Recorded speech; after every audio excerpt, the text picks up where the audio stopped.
De grandes réformes dans le secteur de l'industrie, de la culture et de l'agriculture au Burkina Faso. Telle est l'annonce du président de la transition Ibrahim Traoré le 31 décembre 2023. En 2024, il préconise l'atteinte de l'autosuffisance alimentaire grâce aux céréales, base de l'alimentation des populations. En 2023, le Burkina Faso a bénéficié de plus de 5 millions de tonnes de céréales grâce à l'accompagnement des producteurs, l'aménagement de nouvelles surfaces cultivables, la mobilisation des ressources en eau, la mise à disposition d'intrants. En 2024, nous devrons pouvoir approfondir et mettre réellement en œuvre tout ce que nous avons entamé, notamment l'initiative présidentielle pour l'autosuffisance alimentaire et aussi l'offensive agro-pastorale du ministère de l'Agriculture qui a été lancée dernièrement.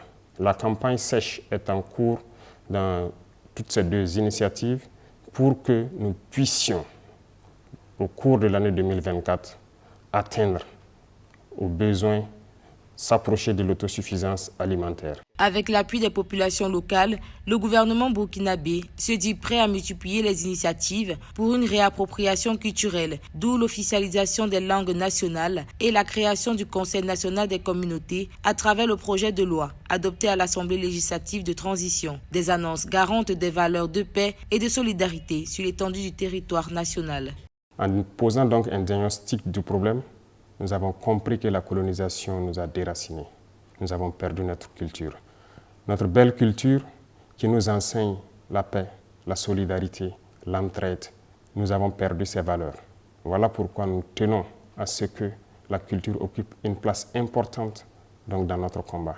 Sur le volet de la corruption, le phénomène a perduré au cours de l'année 2023. Pour 2024, les autorités burkinabées invitent les institutions et structures qui œuvrent dans la lutte contre la corruption à redoubler d'efforts pour mettre fin à ce phénomène qui gangrène la société et qui est une des causes du terrorisme croissant.